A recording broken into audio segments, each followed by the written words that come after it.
কুমিল্লা নগরে বেপরোয়া হয়ে উঠেছে কিশোর গ্যাং। দিনে দুপুরে দেশীয় অস্ত্র নিয়ে মহড়া, ককটেল বিস্ফোরণ ঘটিয়ে নিজেদের শক্তির জানান দিচ্ছেন তারা। আধিপত্য বিস্তারে প্রকাশ্যে সহিংসতায় জড়াচ্ছে নগরীর 20টি গ্যাং। এতে আতঙ্কিত হয়ে পড়েছেন নগরবাসী। প্রশাসনের তৎপরতার মাঝেই তাদের এমন কর্মকাণ্ড উদ্বেগ তৈরি করছে জনমনে। কুমিল্লা থেকে আব্দুল খায়েরের পাঠানো তথ্যচিত্রে বিস্তারিত জানাচ্ছেন আব্দুল হামিদ। সম্প্রতি কুমিল্লা নগরের রানীরদিঘি, তালপুকুরপাড় ও আদালতপাড়ায় 3টি কিশোর গ্যাংয়ের সদস্যরা মহড়া দেয়। নিজেদের অবস্থান জানান দিতেই তাদের এমন মহড়া বলছে প্রশাসন। 2015 সাল থেকে এ পর্যন্ত Eagle, Rockstar, Civic, Ratan, Modern, র্যাক্স, ডিস্কো বয়েজ সহ 20টি কিশোর গ্যাং আলোচনায় আসে, যাদের বিরুদ্ধে 12টি হত্যাসহ মাদক কারবার, ছিনতাই, চাঁদাবাজি ও ইফটিজিংয়ের মতো অপরাধের অভিযোগ উঠেছে। স্বৈরাচার আওয়ামী লীগ সরকারের পতনের পর আশ্রয়হীন হয়ে পড়েছিল কিশোর গ্যাংয়ের সদস্যরা। তবে নেতা পরিবর্তনের মাধ্যমে বিভিন্ন রাজনৈতিক দলের ছত্রছায়ায় আবারও সামনে আসছে তারা।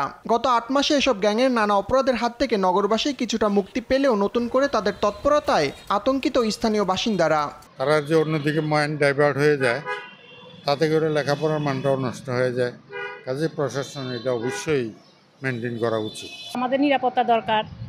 প্রশাসনের দৃষ্টি আকর্ষণ করছি এই ব্যাপারে যে কিশোর গ্যাংকে দমন করা উচিত। তারা ছাত্র, তারা আগামী দিনের ভবিষ্যৎ।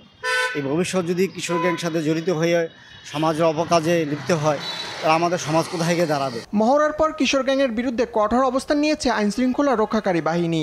এরই মধ্যে আটক করা হয়েছে মহড়ায় অংশ নেওয়া 4 জনকে। আমাদের কাজ চলমান আছে।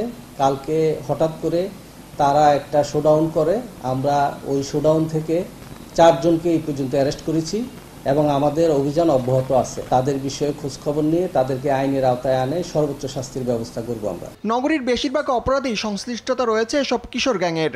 আইনশৃঙ্খলা পরিস্থিতি স্বাভাবিক রাখতে গ্যাংগুলোর আশ্রয়দাতা ও সদস্যদের বিরুদ্ধে আরও কঠোর ব্যবস্থা গ্রহণের দাবি স্থানীয়দের।